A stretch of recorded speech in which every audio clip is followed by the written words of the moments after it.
The Terminator mods were really amazing. I mean, like, this game was the most, I don't know, even more than any other game, more than Doom, more than any other FPS. This game has the most mods and the most intricacy of mods I can think of. And the only person I can think of who could talk better about this is David. David, tell us about the best, maybe, I don't know, maybe I'm wrong on this. The Cops versus Robbers mod. Oh, yeah. Tell us. Well, there was a. Well, first off, let me start. The community for OFP is a very close community. We've got a couple websites up. OFP.info is one of my favorites. Yeah. And these people are almost like family. I mean, I knew a couple mod makers, Runaway Scientist, Wacky Iraqi, and one of them escapes me at the moment. But I mean, these people, I would get on MSN, and they would just, ask me, hey Dave, would you like to help me test this and whatnot? I mean, I wouldn't even have to ask, and most people in the game were part of some sort of add-on creation team. I guarantee you there is over 1 million add-ons for this game, aside from weapons, vehicles, everything. Well, one of the things that I really got into was Cops and Robbers. They made basically taking a game that was intended for Cold War conflict into a game that was urban warfare. And the name says it all. There are cops and there are robbers. There are civilians, start out as, and you can basically sell drugs, pick up prostitutes, do whatever you want. Grand Theft Auto, if you will, online, but in 2001. Better than Grand Theft Auto, even than the latest Grand Theft Auto 4 and their multiplayer, implementations today. OFP has done it better. Oh, yeah, there was a money system. The money system worked. I mean, they had an awesome money system. Now, of course, you could make money legally, helping a guy shovel shit, or you could go sell cocaine. Now, really, which do you want to make? Do you want to make $20,000 or $200,000 to buy, a huge helicopter and shoot a bridge down? I mean, it was awesome. And the cops at the same time would try to, search people for drugs, put up roadblocks around the bridges. Someone's killing, someone's robbing a bank. They've got their roadblocks set up. They've got snipers positioned on top of the bank. I mean, the add-ons for it. I mean, there was an add-on where I could use an elevator, get on top of a bank, and I could snipe cops with an AK. I mean, that was so cool. I would sit. And another thing. Amazing. This was one of the games. What I loved about the game was this is one of the first games. It might have been. I don't think it was the first, but where you could go prone, and it actually made a huge difference. Oh, definitely. No, I will definitely agree with you right now that going prone within an FPS meant the most within OFP. Ghost Recon, you could go prone. And Call of Duty, the very first Call of Duty, you could go prone. Didn't mean shit to these NPCs that were shooting at you. These fucking simulated enemies. OFP, it meant a big difference. You're a bigger target when you're standing up. They wouldn't see you, too. There was a stealth system in-game. If you were a sniper in position in a bush, the enemy was less likely to see you and even walk by you. Sniping in this game. Trees and bushes made a big difference. If you're standing out in the middle of the open, if you're out in a big open field, you are fucking dead on sight. And no these other games, the fucking NPCs were not programmed enough to calculate between those differences. I mean, and anytime you play online or this is a game also you can play by yourself or with friends. It's funner with friends, but still, the AI supplements for that. But, I mean, one of the things that I loved about the game, time and time again, it's one of the earliest things to learn from it is no Rambo bullshit. If you go out there with an M60 machine gun, you're dead. You have to be prone to fire that thing first off, because it's got a high kick. I can agree with that. Off, you're dead instantly. Well, go ahead, Corey. Give us your comments on that. Okay, as far as running out and just gung-hoing it, I'm probably the first one to do that in any first-person shooter. That's just me. I'm cocky.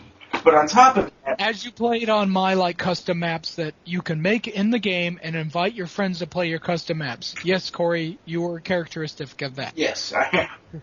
Now, as far as doing it in Operation Flashpoint, yeah, you have to go prone. Especially if you're under immediate fire. You will be taken out. The AI you're gonna be hitting that I wouldn't go so far to call it... Well, it was advanced for its time. It was. And, like I said, calculating for bullet drop and distances was one of the greatest things about it. And if you made yourself noticeable at the wrong second, you were gone. You were history, worm food. The AI give a care fuck. And then all you're left with is a fucking quote, from military history about talking about the failure of war and all this shit. I always like that one of, what was it, Barbara Bush that said War is hell. War is bad. When that, No. She said, war is not very nice. Yeah, that's what it was. I mean, they had a lot of Ronald Reagan quotes in there because it was 1980s and this is the Cold War. Moving on, another thing that I know it needs to be addressed, and it sounds a little simplistic, but it has to be mentioned. Whenever you would run up to a piece of armor, either a T-72, a T-80, or and unfortunately you run into an M1A2, which is one of the hardest. Oh, you're fucked. You are fucked. Okay, well, I'm going to go grab that RPG, or I'm going to grab that LAW right there. No, wrong. First off, I believe in the game, if you're actually a farther distance from the tank with a rocket, it compensates and it does more damage. So, and I mean, second off, if you're real close, it's going to blow you up. And then it doesn't kill it in one hit. No, it takes up to 3 to sometimes even 5 hits. And depending on where you're hitting the tank, like depending the front, side, or back. And if you're good enough, and me and Corey and Mike, we've played this game a lot. We played a co-op map where we actually disabled the tank. We were able to, the crew abandoned it. We killed the crew, and we were able to drive the tank. Yeah. It was amazing, and that made us win the game. I believe we won it. Exactly. The amount of realism that goes into this game is unreal and unheard of for it. Oh, man.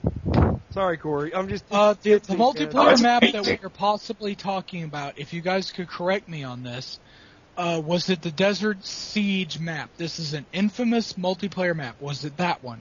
The Desert... Is that the one where it starts with the group of rocks? You're talking about Desert Ambush. Yeah, yes, that's what it was, yeah. Oh, you've got me there, man. That mission is almost impossible to defeat for almost the most advanced OFP players. We've beaten it. We beat it once, I remember. And it's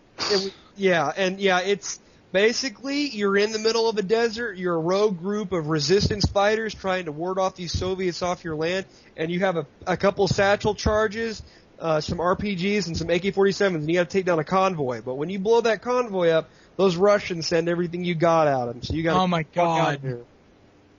Oh man. It's awesome. It's Red Dawn on crack. That's all I have to fucking say. It's like the most infamous multiplayer map. Even OFP players, right now as we are making this podcast, they are still playing that mission, still trying to beat it. Some are able to do it, some are not. It depends on the amount of cooperation between players on the online community. As far as the online community goes, what are your thoughts on that? How is being able to join and rejoin servers over and over again, is that easy to do, difficult? What do you think? Go ahead, David. You comment first. Well, the way that it was implemented in the game, it's all right. I mean, you got to mess around with the ports. Got to do some port forwarding. I had a pain in the rear doing that when I was younger, but I mean, it's really easy. GameSpy, when GameSpy was free, the golden age, when I call it gaming, when I was younger, definitely they had a really awesome system for it. But unfortunately, GameSpy charges now, and the GameSpy community for OFP is kind of dead. But on the flip side of that, there's actually more dedicated servers up now that's actually in the game, and it was a popular game overseas too. So there's actually a lot of Czech and Swiss servers up too, and kind of helps if you know like another language. But no, I mean I didn't have a problem with it. I mean, it would have been nice if they would have put a little bit more time into it, maybe have like a stagging area. But for the detail they put in the rest of the game, I gotta say it's okay.